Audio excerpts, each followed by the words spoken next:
memory, there are countless stories that we remember fondly. Be it that they are your own stories, or that they are the ones someone has shared with you. For me, I have a fond memory from a tough time in my life. When I was about 16 years old, I moved to Idaho, which for a young man moving to a new place can be rough, especially to a new place a quarter of the way across the country.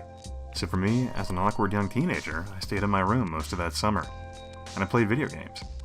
But I also started to download anime. What I discovered are some of my fondest memories from that time. Before YouTube, there were things called AMVs, anime music videos. They're still around today, but they weren't something that was easily found back in the day. Pretty much the only way to find one of these was to use an application like Kazaa or LimeWire, and the creators of the videos would often name the files with keywords and throw them into the limitless void of the file-sharing networks they were on, and hope that someone somehow would find it, and that would be their audience. They were perhaps the most memorable things I can recall, because for an angsty teen, anime fight scenes cut to Linkin Park were at the time awesome to me, be it that they can be considered, pretty cheesy now. But what I found from watching AMVs was a show called Samurai X, which was an OVA series that showed the rise of a samurai who fought against the Tokugawa shogunate. The OVA was quite dark and gritty, but that led me to the other series, Rurouni Kenshin, which felt like a more lighthearted version, and that was because it took place after the OVA. It showed Kenshin, the main character, try to create life after the horrors of the Civil War. I actually found the show before it aired on Toonami, making me feel like a little bit of a prophet when it came to talking to people around school about the anime. The show was always something that drew me in. What sparked this whole trip down memory lane was that I saw Rurouni Kenshin pop up on my Netflix feed recently, and the whole thing brought back memories of this time in my room, just searching the internet for anything I could find.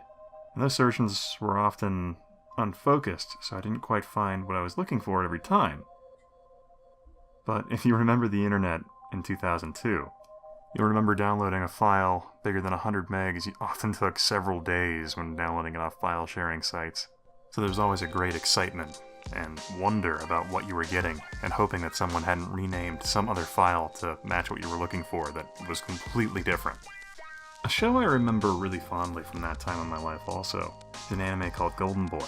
It was a comedy show about a young man traveling around Japan, learning odd jobs and basically improving himself. Throughout his adventures, he meets interesting people and overcomes obstacles. Along the way, he discovers that despite how strange he is overall a good person and does the right thing in the end, which to a lonely teenager watching, his behavior was ultimately relatable. As an awkward teen, his character going places and helping people was the best part. Even with the rather cringy things his character did, it's commendable when he would overcome it and win people over. Which the whole 6-episode series gives me this positive memory of watching it alone in the early morning. The things I found on the internet that summer 15 years ago brings back really good positive memories and feelings, and I don't think I'll ever quite forget.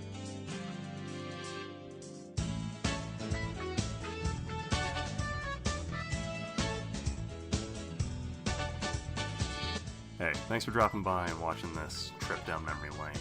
If you like this content, feel free to drop by historicnerd.com, or if you want to talk to me directly, Twitter, whatever, I'm open. But there are two other YouTubers you should check out, Gokado Retro Reviews and then Yahel Resolute Gaming. They both do phenomenal kind of retrospectives of things, but they're really worth the watch. So, hope you have a wonderful day, evening, or whatever it is you're doing. Bye.